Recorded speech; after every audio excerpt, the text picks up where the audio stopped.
means one thing, and productive for a social scientist, a concerned social scientist, would be another thing. Well, a concerned social scientist does not affect social change.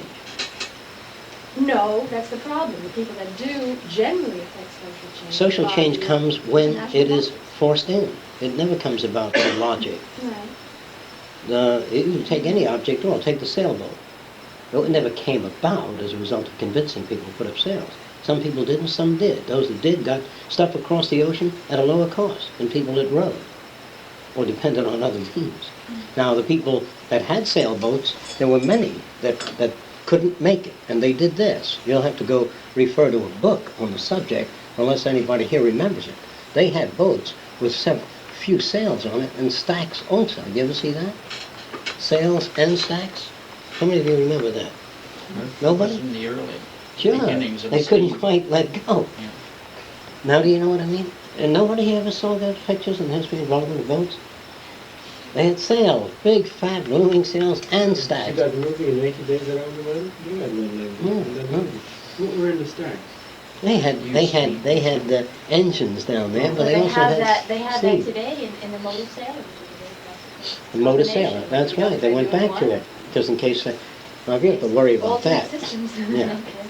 Well, that is a little bit of each. Mm. It's like in the jungle, my particular, this is a cartoon, you know, this particular character with a bone through his nose or earrings. You see people in Radio City with earrings. They can't quite let go. I don't care if you wear earrings or not. The point is, you will continue to wear them as long as society reinforces you for it. And people don't let go of anything unless they get more from something else. And that holds for industry as well. Why should anybody change? Why should anybody buy a desk calculator? Why should any corporation come over to the engineers and say, here's a Christmas present for you? They give them desk calculators. Well, that's fine. They can do 10 times the work with it. Get more done in less time. Why does industry do that? Why does industry use adequate lighting for draftsmen? Why does industry give draftsmen pencil sharpeners instead of let them carve his own point? Now, industry eventually may give people cars to get home that are reliable. If they live far from industry, it's more efficient. It may be better for industry to send a bus around and pick up all the engineers.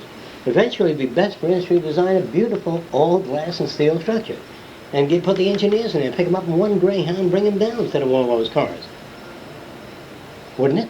They're doing it. In the old days, you had to pick up the Mexican by a big old truck, pile them in the back, and bring them to the farms.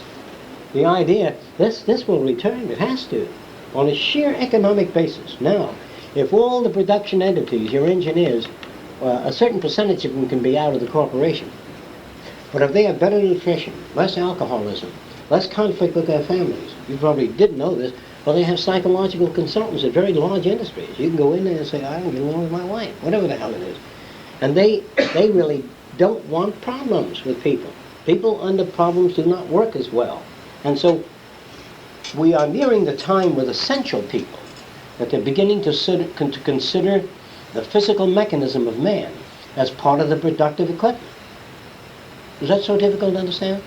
All right. They also found out that Westinghouse, that fluorescent tubes reduce irritability in people, and absenteeism, and nervous disorders. A specific weight like Yeah, so they changed and they put a little yellow cast to it, and attendance was up again 70-80%, as against 60% under certain conditions. Now, why should they concern themselves with that? Because you're a productive entity.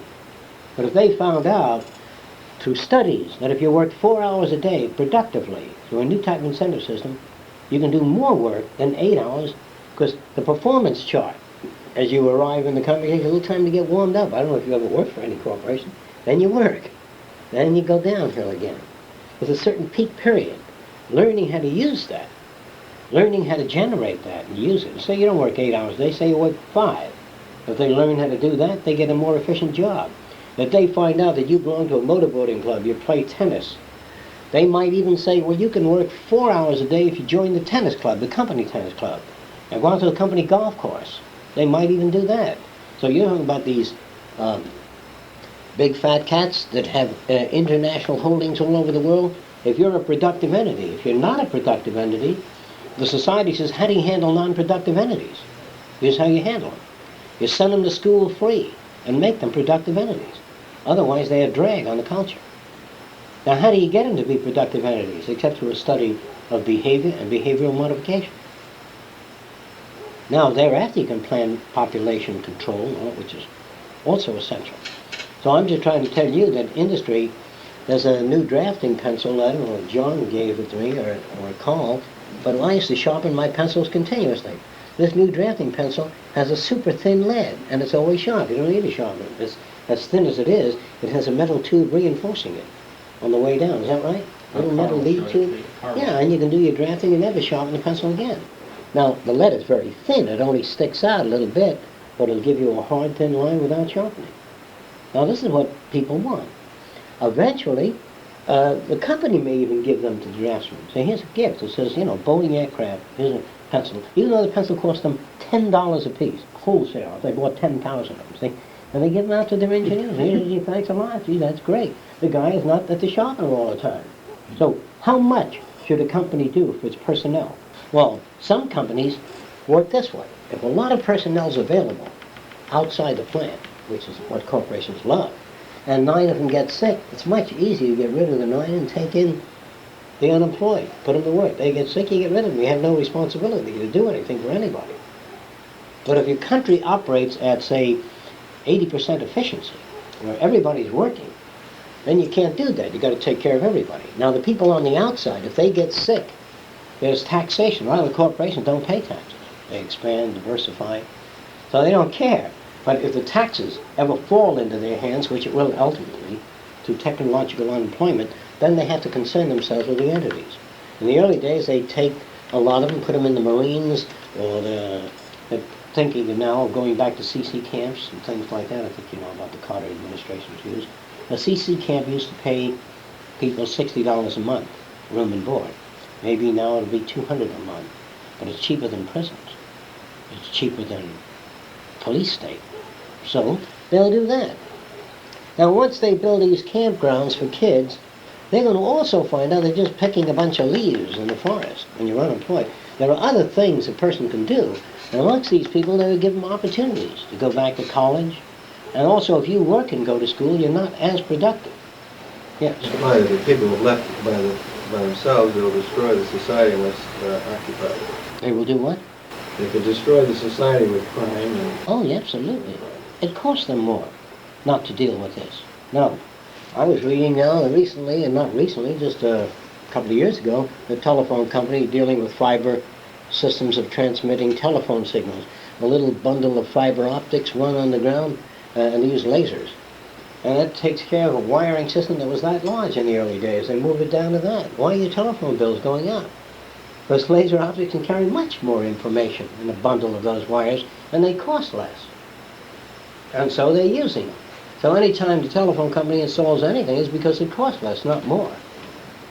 And I don't know why it's so difficult for a lot of people to understand, which I mentioned in the past. According to the telephone company, not me, they said it would take every man, woman, and child in America to operate the switchboards had they not developed automatic switching devices and things of that sort. So they must, with all their installations, their major units are getting smaller. Solid-state chips technology makes their equipment get smaller, meaning there's automatic overload shutdowns. The early days, your whole circuit burn out, smoke out. Now there's automatic switches that turn it off before that happens. So your operating cost for servicing 5 to 25 million or 50 million telephones is much less. Therefore, how can the cost go up? Even though copper wire costs more today. But once it's installed, it doesn't have to be changed every 2 years. Copper wire lasts a long time. So the installations bring a lot of money in. Now, a very good technique, if I were part of the telephone company, if I earned, let's say, 100 million in a year, I might spend 75 million on putting in new equipment and all that sort of thing, instead of giving it to the government. I say, sure, we took in 100 million, but it cost us $50 million to install all this shit, so we're not coming out. And we lost $2 million last year because I bought into diversified industries and other things. Why should they spend the money? Why should they give the money to the government? They put it in foundations, and all that money can sit there and not be taxed. That's what the Ford Foundation is. A lot of those organizations are not for the public benefit. So when I say the march of events will change things regardless of the fat cats, regardless of the fact whether they read books or not, they are forced to make those changes. Now let's talk about the same problem in individual behavior of people. You put a person in an area, and there's a lot of people here that have a fairly common set of values, whether they're good or bad. This particular individual that comes into that situation either picks up the general patterns that are dominant and becomes part of that culture, or they're outcasts, they're loners. There's not too many loners. I mean, in proportion of the population, most people conform. Now, the loners sometimes conform to another group. They call themselves the humanists or the Unitarians. That's a small group, or the American Socialist Party, or the Free Thinkers. They're still in a group. They found a group. But there are a hell of a lot of people that are between all systems. They're neither this, nor Catholic, nor humanist, and that's the loneliest person in the world. And some people in this society do not have sexual identification. They don't know whether they like men or women. And they like all people, but they're not particularly motivated one way or the other. And they were brought up with a unique value system, and very few of those people get together. Because there's nothing they need of each other, so they don't get together. Some people find out that sex is too much trouble. And to them it is, so they don't bother with it. They don't bother with it in the general way other people do. So here you have all of these variations. So society cannot tolerate those variations. Especially if the federal government funded churches. Eventually, the fat cats took over the country. They're not going to make a Lutheran church like this and a Catholic church like that. They're going to build houses of worship. Very nice, very modern, but standardized. It is the Otis people that had changed the concept. An architect used to design an elevator for the building you went in. That's a hell of a lot of dough to make your own elevator. Get electric motors and technicians to build an elevator. Finally, this company, Otis, comes along and they say, well, look, we'll take care of the elevator problem. Just give us the blueprint to your building. They're elevator people. Then there's another corporation. They can air condition the Empire State or a log cabin. And they'll just give us your blueprints and tell us how many cubic feet you want to cool off or heat up. And they do that. They're engineering concerns. Now, why doesn't each architectural concern do that? Because it doesn't pay. Now, in the modern books that talk about the future of architecture, they do talk this way now, although they haven't quite got there yet, of making a bathroom unit that's hauled into place in a skyscraper. You can order D4, D5, or D6, or D20 type bathrooms, and they'll install them. So in your architectural design, you just leave out the area. They give you the dimension of their bathroom. Do you want well, they don't have panels yet that you shove in the wall that contain all the electric wiring and the outlets that are keyed together with a Canon plug at the junctions or some other system, because the electrician says, now wait a while, I got to put those goddamn plugs in myself. What's going to happen to me? But once the fat cats take over, those electricians will be installed working in plants that make this strip installation. And the architects, all they do is call for strip D25 or strip 4150, or whatever the hell it is, and they install it. Now, that's why the fat cats will line up things and make it more efficient. Because the fat cats have oscillations in the operation of their industry. Humans have oscillations in their lifestyle. The fat cats don't give a shit about that. If you're in at 4 o'clock, do your job, go home at 5, or whatever, they don't care. But if you cause oscillations in your own life, they really don't give a shit, because it doesn't touch their lives yet. But high productive people, or I'm sure people that are essential to industry, are not treated that way. They're treated as production units. Now that's a terrible term. But that's the way you look at people. You say, I'm not going to see Mrs. Harris. What the hell is she to me? We don't relate. She's a non-productive unit to you. Or when the fat cats turn around and say, we got no use for white trash and niggers, they're talking about them as non-productive units. The police find that Negroes create a great many problems. They're not concerned with they live in poverty, they're overcrowded. Their job is that they see a black man walking through a middle-class suburbia and they wonder what he's doing in town. He has to have a plumbing bag or something to show that he has something to do. I think it was a black man that said to me that if he's late, he ever runs after a bus. People would think he's committed a crime. And so whenever a black man's running, he says he's got to walk. He can't run, especially through suburbia. Now, these patterns are probably not dominant. But whatever the pattern of a person is, they tend to seek out some area of identification because of the nature of society, movies, books, etc. And so, those that can't identify become part of Psychotics Anonymous.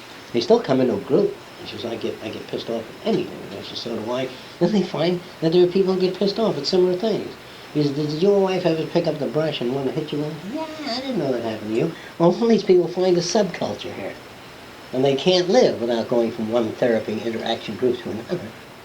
Because they get tired of the same goddamn group, too. They go to another group. So they are subcultures. They read a lot about psychology, but there's no behavioral engineering in the group that gives them assignments. I want you to keep a record of how many times you blew your stack this week. Bring it in next week. Then it means the system is not effective. If you go out of a system, they want to know how you're operating. I gave you a set of tools, and you never take his engine apart by hand, pounding away with a hammer. If you give a person a set of tools, did you find them useful? Why not? I don't know how to use them. So you got to show a person how to use the tools. Someday, therapy groups, I don't like to use that term, where people come to learn newer methods of human behavior and problem solving.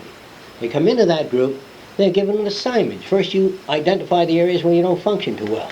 Then they give you a set of tools, and you keep a record. How many times you blew your stack and threw the plumbing on the ground because it didn't fit. They keep a record of that in a given set of activities. In other words, if you go to work every day, you have to measure the conditions under known situations. And you can see that therapy system D or K is working, or another system is not as effective. Now, I want to show you at this point the danger of statistical controls. Let's say Birgit comes up with a system of therapy, which she yells at the people, and they come back, and she knows what's pissing him off, and she builds up a system like that. And then she runs it for a period of 3 months, and the behavior moves down a little bit, less effective, down to this point, and so they cut out funds. That new system, in a year and a half, may go way up like this. This may be the early stages of change. I believe, as in invention, I'll tell you about it sometimes. Sometimes I invent something, and it's all right, and I don't like it too much because it isn't as perfect as I'd like to see it, so I modify it. It's much worse. How many of you ever did that? You worked on something, and it came off bad, terrible. And I said, Jesus Christ, I thought progress looks like this. In all books, they don't use the history of progress, 1929. The truth is that people don't tell you all the things they mixed together and they burned their fingers, and nothing happened. So progress probably looks like this. Sometimes like that, and then bam, the guy croaks on something he's working on. He's consumed by toxic fumes. And sometimes progress looks like this, and then boom, right over here. I'm sure if you can recall, most of us don't keep a record of that, because we're ashamed. We say, how are you doing? You're coming right along. You don't say, the last 4 months, I've gone downhill continuously and used more equipment at a higher cost, and found less and less in that area of research. And the guy comes in, he says, look, I don't want to hear that. I just want production. I want you to get it out. So he fakes his records. See, we've learned a lot about the reflex of the eye, we learned about a retinal response. You have to write up a fucking report and ad-lib. You know, don't it up. And so the finance committee says, yes, they're making progress. Finance committee loves this chart moving up. So does industry. Industry, when they install a new machine, a bottling machine or anything else, I can assure you that the production run runs like this, and once it breaks down, a 4-month supply of Coca-Cola is not delivered. Because they've installed $5 million worth of equipment. And when is a jam? Bingo. So how do you do a statistical study on a science of behavior? Very difficult to do. Because you can't allot a time and say, well, I'll give you 9 months on that new therapy system in prison, and the guys are committing more crimes. Well, that therapy system may be part of the mechanism of change. When you enter a group, or you meet people, or a person, that changes your way of thinking. If you were about here, during that change you drop down. Do you believe that? So the guy says, hell, I'm not going to that thing anymore. I've been dropping down. The drop down is what? What is that drop down exactly? Yes. Isn't that true when you go like to a therapist, they'll start handing you some labels after a while, and you begin to see the things that you might have been worried about, and then it'll depress you for a while, and you'll slip back until you're able to come back to regain your stature again and start moving from that as a new plateau. Also, the mountain of things, if you hand you too many at once, let me tell you what's wrong with you. It'll wipe you out. Four flat tires. That's why friends walk over and says, what kind of person am I really to you? How do you feel about me? Versus, I never even give you a thought. You're not worth a shit. No, people don't talk like that. But therapists might. Group encounters might. And you get up and say, my wife yaks so much. And says, well, how about you? Don't you yak too much? You know, people come at each other. And they fight back. And at least the encounter group, they get a rough idea of other people being somewhat like themselves. So we've got that problem in statistical mechanics. It hasn't been licked yet. Now, how would you suggest, if statistical mechanics means anything, and there are non-productive results, how are we going to use statistical mechanics to safeguard the stopping of appropriations for a given system of research because the results haven't been forthcoming in 2 years? They give you time, some companies. A friend of mine many years ago invented a cellulose tape recorder. It didn't exist. There were wire recorders when I was a kid. This guy took some of the cigarette strip that you had to pull off the pack of cigarettes. He took that thin strip and he bought a roll of it and he put it in a mechanism and he had a needle resting against it and he cut that cellophane. He just invented it. And he played music and it's very cheap. This is non-magnetic domain. It's just embossing various types of plastic. And the company gave him a year, and then he was making progress, and the human voice almost sounded good. And then it sounded very good, but music didn't sound good. And the guy said, look, we spent $75,000 on this goddamn project. We want results. And he gave him another 2 months, and they cut out. Because they gave you the reason why they cut out. The real reason they cut out is not because he wasn't giving results. They didn't have an unlimited bank supply there, finance. They had other things. They could buy new parts, new hardware, new machinery, or invest in a magnetic recorder. Now watch this. Suppose you went to a doctor and you had certain types of cancer that was very difficult to get at in different parts of the body, and they thought they might control it. Instead, they aggravated it. You don't walk over to the doctor and say, how much did you get last year? Now you're getting $1 a week. The results are very poor. That's statistics.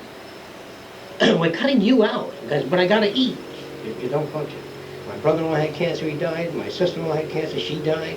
He gave them radiation therapy, they lost their mind. He got rid of the brain tumor, this guy was a drooling idiot. Then he collapsed of protein poisoning. No. How can you take medicine? And you know how much they spent on cancer up to this time? Quite a bit. Well, statistically, this is what they've spent on cancer. The results, there are results, but there's certainly nothing like the kind of money put in. So would you cut that out? There's a reason why people don't cut that out. Do you know why? Why do they cut that out? They'll cut anyone out in industry that doesn't function. Why do they cut out programs that don't produce in medicine? Because they're subject to cancer You also. bet they are subject to cancer. They are subject to the same things that other people are. So they have to be interested in heart transplants. It's especially the upper middle class. They're very much interested in heart transplants. There's a lot of money given to the heart fund, although it might not be a major killer. Does anyone know what the major killers are in this country? This heart disease. Hmm? All right. Is it funded? Is it the major funded area? All right. You remember when, those of you that weren't around then, but Franklin Delano Roosevelt had once contracted infantile paralysis. This president had it. It was heavily funded, much more than other areas, because somebody important had that disorder. So, getting back to statistical controls, how effective are they, and how can you work out a statistical method for the allocation of funds in regions that are not well known? Any suggestions? How would you handle that? Start from the beginning, from your budget, and say, we're gonna give you this much money, and when you spend it, it's spent. All right, doesn't that sound like that something like this, that the guy had swallowed some kind of toxic crap, and he's able to regurgitate it, and it takes a month and a half, and the guy is almost up here about to regurgitate, and the guy says, I spent a lot of money on it. And he cuts it out there, and it remains in you. You know, because I don't think you can do that in the health sciences. I don't think you can do that in the behavioral sciences. You can't do it in machine technology. You, working on a certain invention, you worked with great enthusiasm, and then you came right near failure for some reason or other.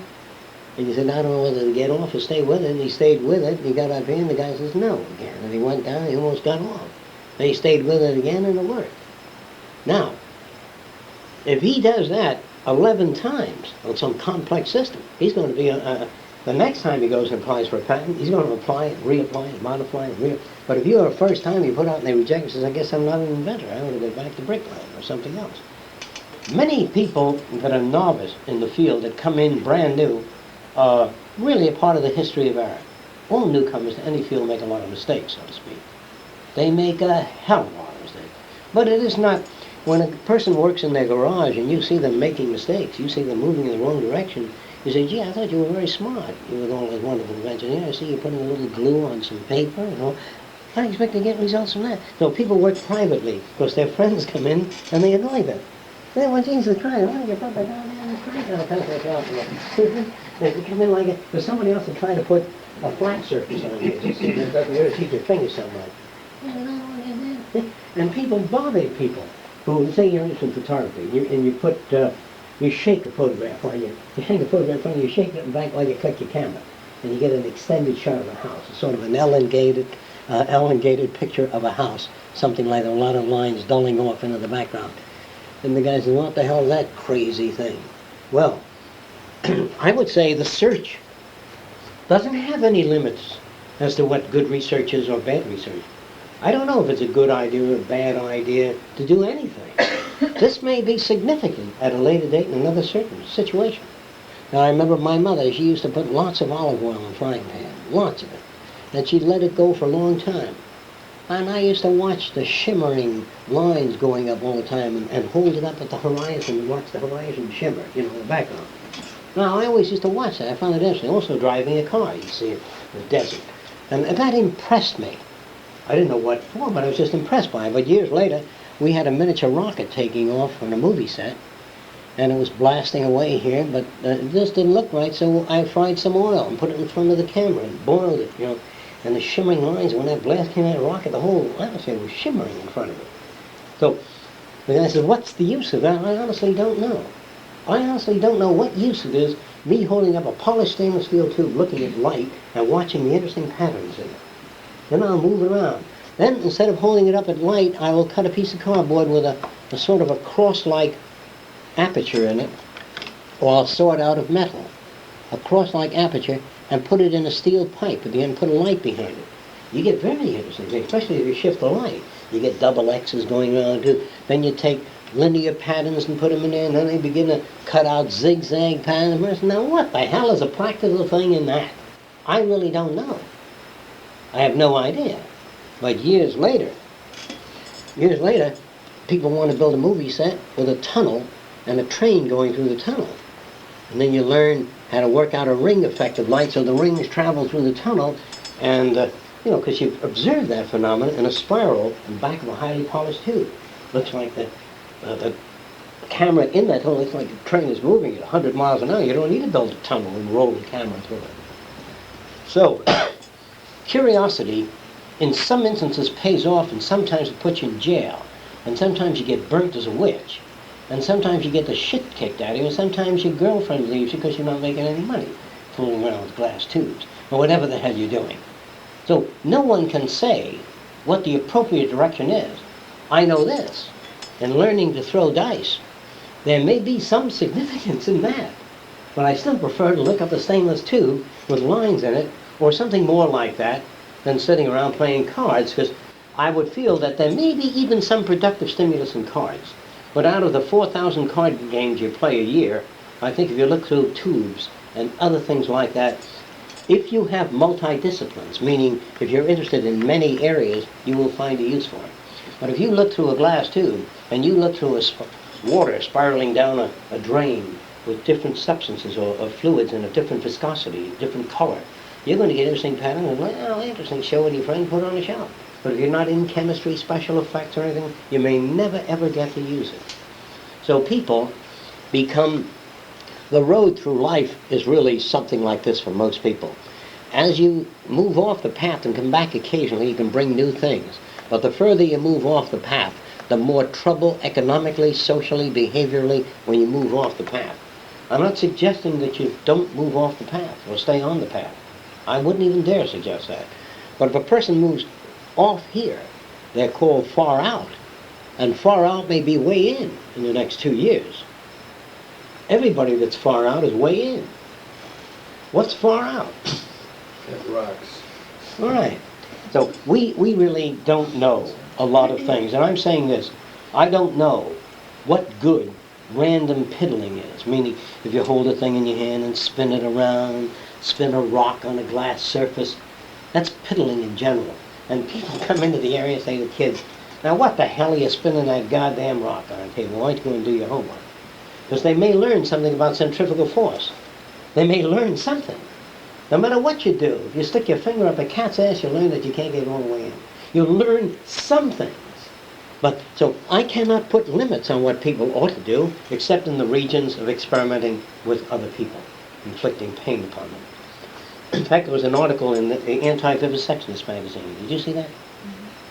I thought it was pretty good. For the first time, it made sense.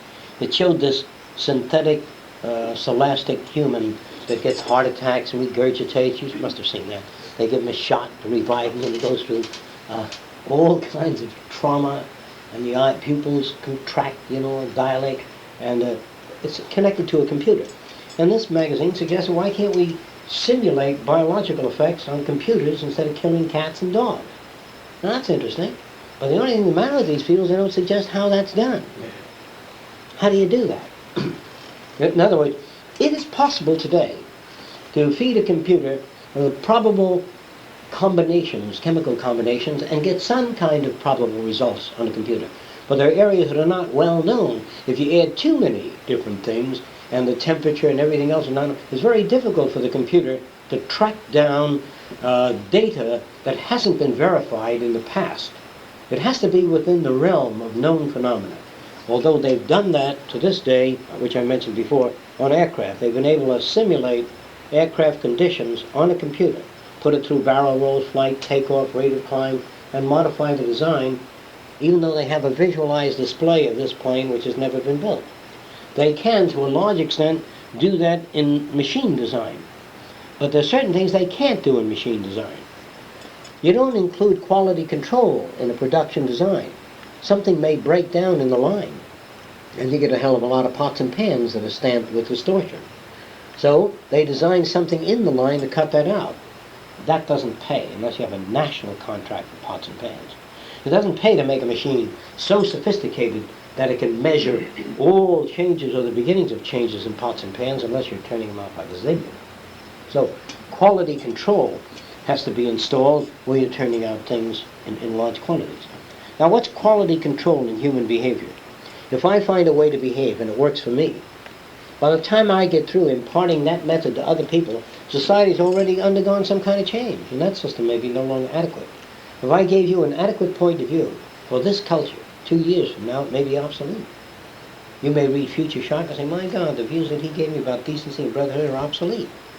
So, talking about human growth is a difficult subject. It has to be in context of an existing civilization with existing population and dominant values. Then you can spell out optimal behavior within a certain covering certain parameters of that society, which make it effective, an effective range outside of that. But if you don't have the parameters of an existing society, the factual occurrences, dominant values of that, what do you adjust to? All right, now, a subculture adjusts to certain areas within that society. Can't fit in. They go out here and they come back to this area because that's the only area they can identify with. So you have spots in your culture, what we call social oscillations in the behavioral continuum. So what we'd like to do here is try to identify what we must talk about, the kind of studies we must make, and how allocations ought to be presented in solving a problem, whether it's the right amount or wrong amount, and say this whenever funds are cut out. It isn't that you didn't put out enough results. You may be near things. We've made a decision. We may be wrong. We're cutting out the funds. Now, if somebody knows that you get it sooner or later and they stay with you, you say, I don't care, Presto, I'm going to stay with you. My grandfather died, left me $2 million. You may wind up $50,000 into the hole if you keep staying with me. It was an interesting venture. I believed in the guy. You can believe in the guy. The guy can be absolutely honest and not arrive at the end goal. And you say, well, look, let the foundations handle it. I'm not going to take my grandfather's savings and put it in some venture that Fresco wants it into. You can do that. Or you can get $25,000 and not put it into a venture Fresco wants to go into. And somebody else might put $20 in it, and it might go real well. But the probability of it going real well, there are too many contingencies, too many other factors. I can never tell you where to invest your time or your money or what person to spend time with. You make that decision. And so, there are people that we dislike, actually dislike, sometimes for projected reasons. Then at a later date, we learn that they were projected reasons, and we like them more than anyone else we've ever known. Because we never really looked at those people a certain way. Everybody does know what I'm talking about? So decisions made at different times. There are many people that were going together for many years and they split. And it was years later that they realized that was a pretty good setup. Happens all the time. It was a pretty lousy setup. It happens both ways. So when you come here, I'm not really able to tell you what to do. But I certainly can warn you about certain things, such as thinking that you've identified all the problems, or thinking that there's a way to actually evaluate the general direction. There isn't always. You come up to me and say, working on some odd thing far out, I'm going to look at it and say, it's very interesting. But I'm not going to say, have you considered the practical values? I don't know. How do I know that? No, once you do that, you pat the person on the shoulder and say, keep going in that direction. And they go and they're broke. And they find out that 800 other people invented that thing. They spent a lot of money on models and everything else, and the thing is out. Not only is he broke, he's in hock. $7,000. Because I encouraged him. There, go ahead. Stick to it. And he says, had you kept your mouth shut, I was about to quit. So when a person comes up and says, what do you think I ought to do? I got $5,000, I want to stick it somewhere. I say, well, do what you want with it. He says, well, I don't know. Go ahead and do anything you think you want to do with it. But if you start saying, well, put it in my beauty parlor, see? They put it in your hairdresser shop or something, and it goes broke. The guy says, I had to listen to you. This person doesn't sit back and say, well, you worked your ass off, it didn't work. Very few people can do that. You worked your ass off and it didn't work. There are very few corporations that come over to you and give you a 3-year project and the guy get no results at all negative. Come in with a cigar and say, here, $40,000, take a goddamn 3-year cruise for all the work you've done, what you tried to do for corporations, American people. It works out. And you come in after the vacation, they say, we got a brand new lab for you, and take it easy, don't work as hard, you get too much sleep, because they have the same devotion to you as though you've succeeded. And I think that's the attitude that's legal. Not to downgrade people when they work at something and don't come up with the answers. Is there anybody that doesn't see that? You can work your ass off on hair transplants and not succeed. The guy loses the 3 hairs that he had on the side with your new technique. But the guy did work to try to do the job. And these are the kind of attitudes that I think would make it so much easier to get along with all kinds of people. But we always have a performance chart in front of other people. All of us. We carry a glass chart. And I say, this is how Taylor ought to perform. On my own glass chart. And I get mad at Taylor because he doesn't match my glass chart. The point is, look at yourself in the mirror and hold up that glass chart. Oh shit, this thing's got no merit at all, this system. Do you think that there may be a relationship between what you would call good writers and hack writers that are good writers, but they can't sell their work? And they become hack writers. They grind out lots of stuff. Do you think that there might be a parallel in research? Where if you take on a sophisticated idea, you have to haggle every inch of the way? And if you take on something more simplistic, people recognize it and say you're practical and you're a genius. Does anybody here have difficulty understanding that? If you work along more formalized lines, the hair curlers are down in front of the hair and curls, like putting your hair in front of a sweeping razor, that curls it instantly. Would have a lot of delay before public acceptance. Have to go through medical studies and health studies and things of that sort. With the advent of electricity and voltaic pile and Volta's experiments with the frog's legs moving, the medical profession in the early days had all kinds of high voltage generators. They had Tesla coils all sorts of ways sticking it in people. Sticking it on the eyeball and you couldn't see. Shocked the shit out of people. They had everything. They had hand generators. They connected up your ass to see if they could decrease the pain of the piles. They did everything. In fact, every medical office had nothing but electronic instruments in the early days. crude electrical devices. I mean, real crude. And then the chiropractors took them on by the thousands. They had offices with maybe $10,000 worth of electrical equipment. You know what I mean? Then the medics pulled away from them because they considered it a sideshow. They used to put people in a cage. I'm talking about the medical profession. In a cage up on insulators. And here that guy sit on a chair, insulated. And they connect high voltage to him. And there were sparks running all over the guy through the outer cage. You ever see those pictures? In the bathtub, they used to do that too. Yeah? And so, In the bathtub and run high voltage to them. and so they thought electricity was a magical force to produce life. They even quoted Cryle, the origin of life and electrical phenomena, and they were trying that, and it became associated with quackery. All kinds of electrical cures, you know. Did Come anything in. come out of What? it, Joel? Did anything come out of it? Even if it did. The guy says it may have been due to psychological attitude. It may have. But what comes out of treating brain tumors with a gigantic X-ray machine, burning out the tumor? How effective are the results? Who keeps the score? I mean, you have to have an outside group to keep the medical score, not medics. When they say to a hospital, yeah, take it in, uses swine flu inoculation, this is a good setup, and they find that there's a little breakdown here and there, they can pull back. But who watches the medics? Who surveys the police and the judges? Are the policemen? Who's going to monitor the system? How do you work out a system of watching the educator? Is it another educator that watches educators? How the hell do you monitor people without prejudice? Any suggestions? How would you, suppose you wanted the FBI to behave well. You would operate under the fact that John here knew what good behavior is. John would know all about the proper deals. He'd also have to know the problems of the CIA and the FBI. He'd have to know that they can't get secrets unless they pay off. And they don't want to see somebody in power. This government says, look, block anything to be disadvantaged or disadvantage us. We don't necessarily want to know how you do it, but get the job done. That's your business, and we'll give you so much fun. Then he goes out and he writes a nasty letter to a communist, which comes from the Ku Klux Klan, and he sends communist letters false to the Klan saying you ought to be burnt, run out of town for the daily worker. He makes it up and he hopes they fight each other and clobber the shit out of each other. Well, he's doing his job, doing a good job.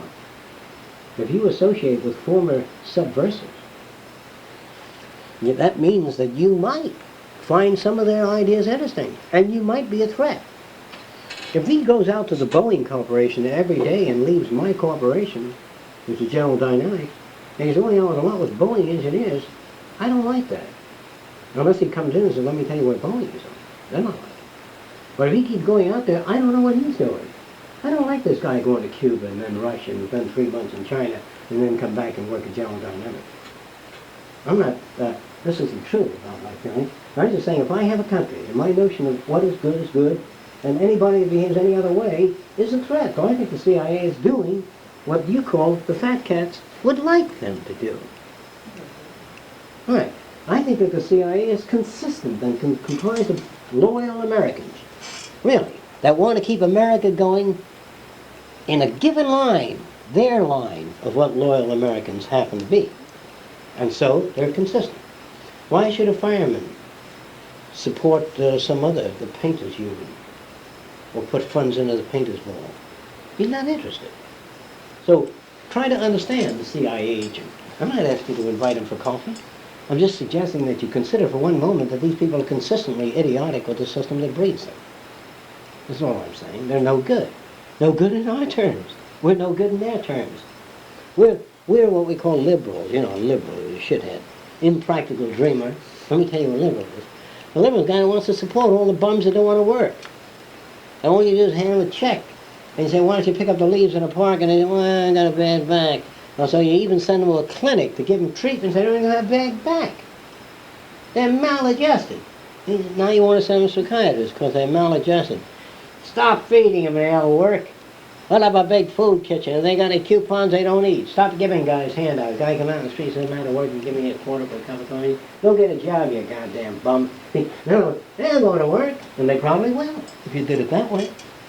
If you had people on an island just don't feed anybody, doesn't want to work, and no handouts are permitted, you have a lot of people lined up there to pick up garbage and do whatever you want them to do. Again, I'm not advocating this.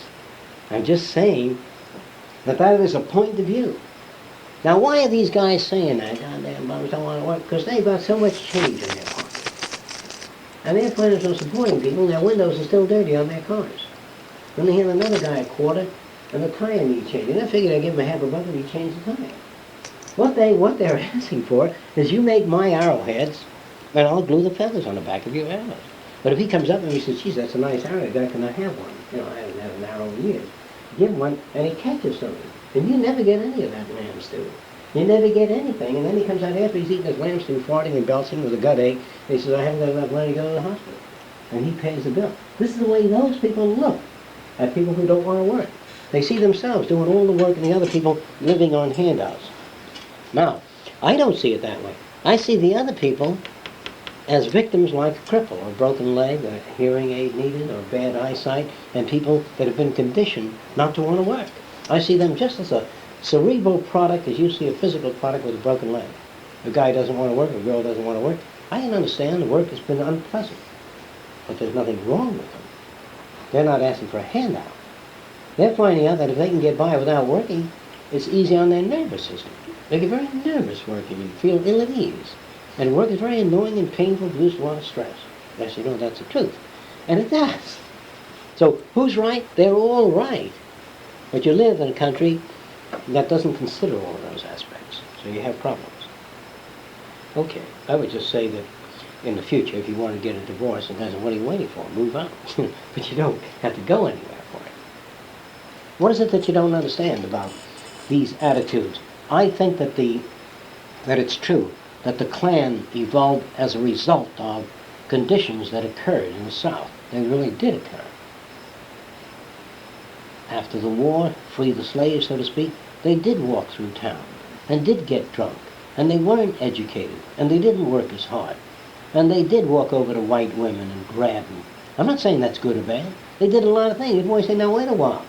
We're going to nail them by their toes on a tree in the heart of town, upside down, so that any other nigger that sees that, they keep your eyes off white women. I'm not talking about the value of being right or wrong or good or bad.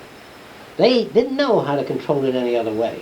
And when they did that, they didn't have as much problems with the Negroes. Now, if you give the Negroes total freedom, or anyone else total freedom, without education for it, and the finances to back it up, and a place to go to express it, then you're going to have chaos. I would suggest to you that if you gave all the old-time army men of World War II 3 months off with pay, you'd have your jails filled, a lot of bloodshed and beatings. Do you buy that, or you're not sure? You've gone through that. You say you give... If you gave army men, those type of men, 3 months off with pay, they're not going to night school. They're not going to buy the theory of the leisure class and introduction to social science. They're going to go a certain route because they're not educated to go another route. So the point is this: do you ever give out funds, or do you provide people with an environment? This is what I'm always talking about. Instead of handing people funds, you provide them with an environment for modification. He says, yeah, what kind of an environment? Are there pool halls there? And I say, no, there's just study and learning and experiment. And you know, constructive thinking. I gotta get out of it.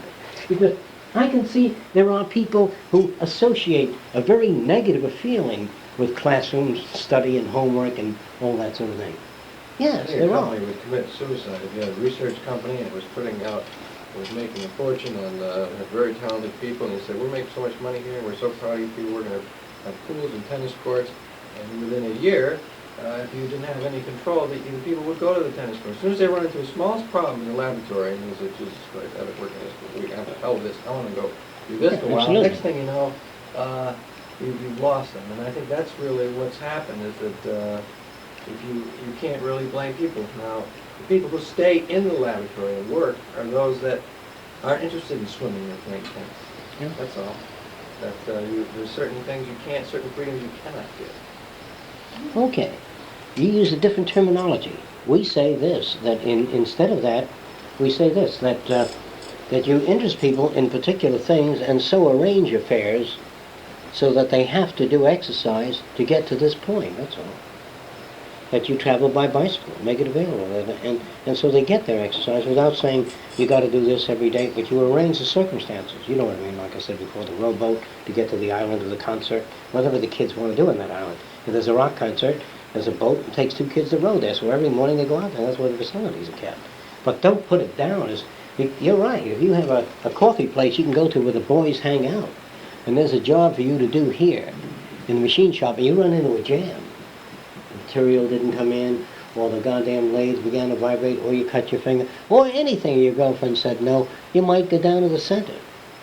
And that's what Greenwich Village used to be. A hell of a lot of people used to get together and say, I wrote 45 books and none of them published. The goddamn system. And so, whatever it is, they get together there and they have another place here. They go home and life becomes unbearable with a wife or kids. They come back to the coffee house. The coffee house was a therapy center in the early days. You close that coffee house, you have a lot of problems. That exists in universities also. There are places where people go when nothing's going on. What do you have in your school? You know, the student union where you have bowling alleys. All right. All Okay. kinds of- They're more apt to be found there, but if you didn't have them there, they'd be out to bars and other places. So, again, I'm not putting a value judgment on it. I'm just trying to say that if you know where it is that you want to go, you know what it is that you want to do, then it's an environment that has to be designed that will generate what you ultimately hope for. Now, the next question the person asks, what about the present? There are no environments. There are people suffering. What do you do in the present? Now, the reason that I never answer that question is because I have absolutely no authority in the present. Because what you want to do is for the future. What can we do now? Well, they turn and they call on the telephone and say, what can we do now? My brother-in-law is sick, has no legs, can't get around, the government won't give him a wheelchair. Now, not in the future. I say, tough shit. Because now is the way things are. What I'm talking about is what things might be.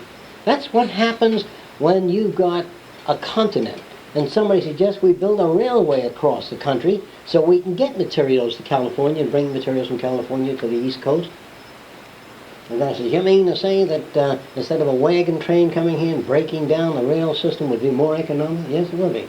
He said, but right now I can't get my goddamn cattle over here. Well, I should start working on the advocacy of a new railway system. That's in 10 years from now. I want the cattle moved now. What do you do right now? Well, people that are planning newer communities are almost demanding that the telephone company lay the lines underground. They don't want all these poles and wires sticking up. They are planning for tomorrow. But what do you do right now? People keep asking me that. What do you do right now? As though I had my fat finger on a computer in Washington and can remedy the problem. I can't. I can't remedy a fucking thing. All I can tell you is that the future is part of where most of you are going. We don't know how long we're going to live. So you think in terms of the project building of a railway, the possibility of ending crime in the streets, not by more jails, but by the things we talked about here. So the future is a very definite concern. But if you sit back here and say, well, what practical views have you got? I think even when you invest money in the stock market, there's a practical kind of investment by knowing industrial trends. You can make a better judgment than others. But no one can really tell you for certain what to do with yourself, because yourself is a set of values that they don't have. Any questions about that area? For some reason or other, a lot of people have had trouble in that area, so stuck with it tonight, see if I can clarify that. If you don't, let's go for call.